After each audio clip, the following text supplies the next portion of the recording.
There have been some very, very influential people behind the scenes who have, committed suicide during this time or had drug overdoses, but it's been really, really hard. And so that brings me to Phora. He's been around for a long time, like maybe 10 years, and he started off completely independent. He started a clothing line called Yours Truly, which has been very, very successful. That's his brand, Yours Truly. And he talks about depression. His music has helped me with my mental health, and he's one of my top artists. I think he was my top artist on Spotify last year. A couple days ago, 3 days ago, so that was on Sunday night, I saw this post when I went up. He said, he just posts a black square and he says, "Can't do this anymore, I give up." And then he posts a series of social stories on Instagram where they're really hard to read, but it was basically like, "I can't do this anymore. I'm sorry, Mom. I'm done. Don't contact me. Like this, I'm done." And apparently, when I was going through kind of past videos, apparently he was on live right when, like a little bit before this, and he was listening to XXXTentacion and his music, and he was crying. It's a really hard video to watch. And then his friend is kind of like trying to pull him away from Instagram story because he's probably like, "This isn't a good look, dude." And Phora starts fighting with this guy, and he's drinking tequila. He's allegedly on some other substances during that video. And yeah, that's the last thing we heard of him, and that was 3 days ago. And if you look at Phora updates on Twitter, Phora updates is the fan Twitter page for Phora, and he's kind of providing updates, just being like, "Yeah, Phora's not dead, but please pray for him," which is driving people crazy because it's been 3 days, and that's all we know. We just know he's in the hospital. We don't know what his condition is. If he's 3 days in the hospital, I can't imagine it's good. I do think because he probably tried to commit suicide, that they probably have him in a mental health facility where he's not allowed to see anyone. And if that's the case, I know people have been in that. If that's the case, he's going to be in there for a minute until he can prove that, he's mentally stable, and then he'll probably go to a rehab after that, if he's okay. And that's my sense of what's going on. But regardless, he's probably going to be off the grid for a while.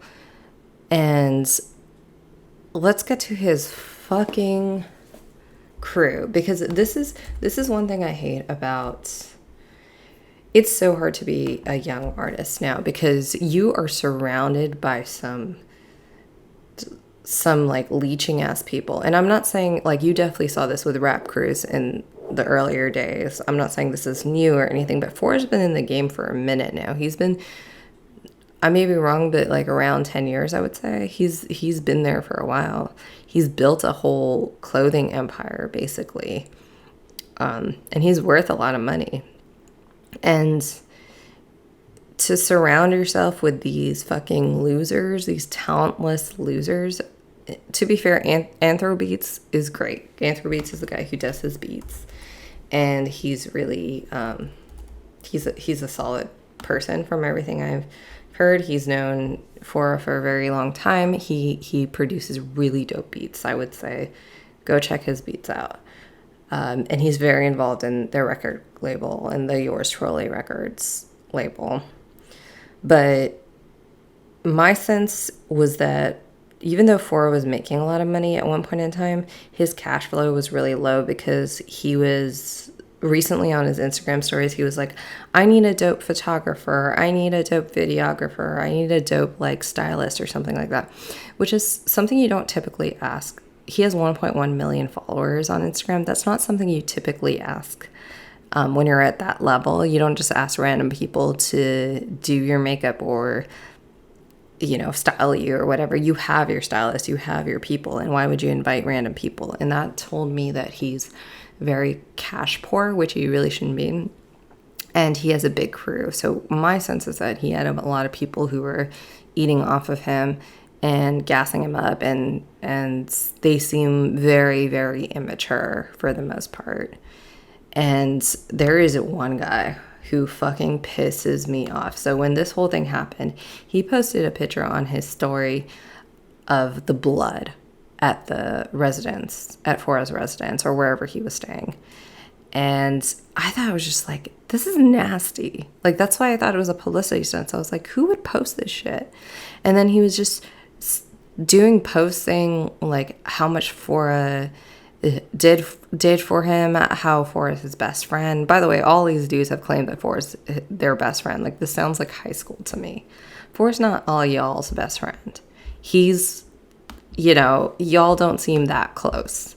It seems like you saw an opportunity and you got it through this guy. Also, if your friend has drug issues, it isn't your responsibility to either get away from them or get them help. There is no middle ground. That's if you're a good person. Now, if you're a bad person, which I've seen a lot of in LA, what you're probably going to do is you're going to probably pretend to be this guy's friend and leech off of him. And maybe you're his connect, maybe who knows who the fuck you are, but you're not a good person. That's for sure. And none of these people to me seem like they're good people. And I'm not going to give their Instagrams out, but all these fools seem like losers to me. Casanova Beats, that's another one. He produced Fake Smiles 2, which was Phora's most recent. No, his most recent release was Promises, but his release before that, and I didn't like that song. I didn't think it was like well produced at all. It seemed like he was trying to do it on the cheap. It goes back to Phora's earlier music. If you listen to Fake Smiles 1, it's super. You can tell the way they recorded it. They didn't record it as multiple stems, so it's like distorted when you listen to it when you turn it up. So it was recorded on like poor equipment, like this podcast is, and it was recorded on. It was not done super well. All the music was kind of recorded on one stem. So yeah, it kind of sounded like that, which told me that it was a low production. And these guys were just like, it was like 5 or 6 of his crew members. They were just posting blood pictures. They were posting pictures of how like Phora was like, they can't imagine this happened, and none of it sounded genuine at all. And then they went dead silent, and one of the guys said, "We're just not allowed to talk about this." And that told me that the family shut them out. Like these guys were not allowed. They're probably enabling him. They're probably getting him drugs. That's just my sense of the situation. I don't know if that's the case. I wasn't there, but they just don't seem like good people to me.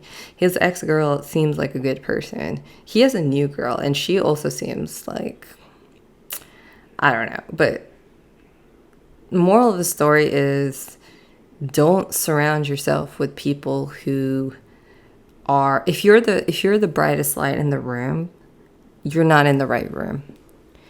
You need to surround yourself with people who are at your level or who are pushing forward, because they're always going to try and bring you down. And that goes to dating. Like, don't date someone who isn't at your level morally, who isn't looking out for your best interests, and vice versa. Don't be someone who's not looking out for other people's best interests. This shit makes me so mad, because if Phora is dead, which I don't, and I pray that he's not, but if he's severely damaged by this shit, hopefully this is a wake-up call. And what's crazy about the 6ix9ine shit, and I don't really want to go on a 6ix9ine tangent, because I don't have the hatred for 6ix9ine that a lot of people do. I don't give a shit of the whole snitching thing. Like, that's some stupid street code that someone came up with. If you're part of my family, I don't talk about shit that has happened between us or has happened wherever. But I fully believe in protecting your own interests. And if you're around people, like 6ix9ine was around people who were leeching off of him, who didn't give a shit about him, and he fucking knew that, then fucking snitch on them. Who cares? You're not from the streets. But the thing about 6ix9ine is he went away, I think, for 2 years, and he came out and he was able to get back on it because 6ix9ine's not on drugs like that. And he's out here hustling. But Phora really does have an issue. So I'm wondering if he does go away and he does go to rehab, the rehabilitation process afterwards, which I'm all too familiar with, it may require him to get out of music, if not temporarily, like forever. And I think he's produced enough music where I think we'd be good with that. Like, take care of yourself, Phora. Come back in 10 years. Maybe just do collabs. Show up on, for the people who didn't fucking post on their timeline or their story about what you're going through. For people who just hit you over text. So go back and be with those people. You have like real friends in this industry. Danny Leah, G-Eazy, Pilo, like all Black. All these people are your real friends in the industry, and don't surround yourself by losers.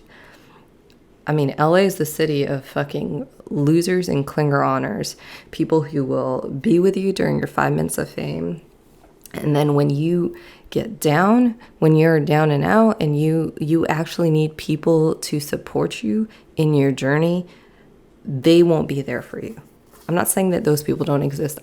I had to find those people in LA, but the reason a lot of people hate LA and have such a bad experience is because your first year in LA, it's almost impossible not to fall into the trap of having friends or dating people who are opportunists. They're good at it. They're some of the best in the world at doing it. They hone that skill set. I literally know men who will prey on women who just got into the city. Maybe we're in for like 3 months, 6 months, turn them out, take their money, and then leave. And I've seen it happen to guys too. I've seen, I had to get out of the rock music like scene I was in because I kept seeing young kids like 18, 19, maybe younger, get into the rock scene, get addicted to hard drugs, start living out their car, start getting turned out, like, and then, you know, either they're living on the streets or they're back in Oklahoma or wherever small town they came from, and it was fucking sad. Like, I couldn't take it anymore.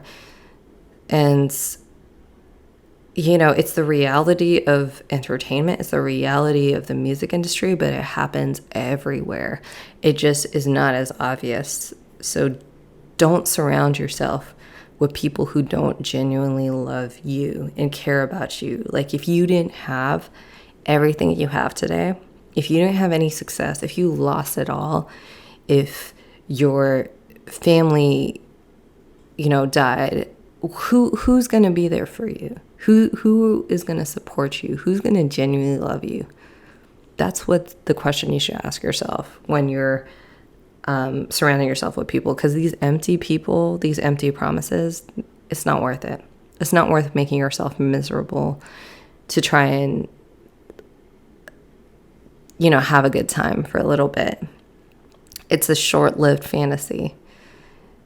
And fuck these dudes. I really hope, like, I think Phora is a really good person. If you listen to his earlier music, from his, he put out a documentary, a Yours Truly documentary, when they were first starting in Orange County, and he was talking about getting stabbed when he was going to like a continuation school.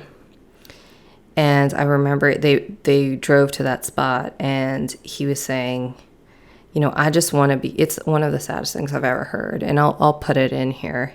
He said, I just want to be someone's savior, because I never had that. Like, he was like, my dad was there, but he wasn't. And I'm going to put it in there because it's like a really powerful part of the video. And Phora, I think, with all the trauma he's been through in life, it's a tough road forward, but it's a road he can get to. You need to shed the nonsense. You need to shed your past. You need to stop looking for solutions in relationships and start looking for solutions within yourself and surrounding yourself with solid people who will have your back through a positive journey in life. If tomorrow you decide to stop drinking and stop doing drugs, would those people still be around you? That's a question you always have to ask yourself. And I was married to someone who was an addict, and when he decided to get clean, he lost all his friends. And that's the hardest shit. Not the getting clean, not the withdrawals, not the mental trauma from all that shit. It's losing the people that you thought had your back. They don't really give a fuck, which is what everyone had been trying to tell him for so long. But when you're at that point, the people who actually used to give a fuck, they don't give a fuck anymore because you've done it too much shit to them. And just stay strong, move forward, make better decisions. Life is too short.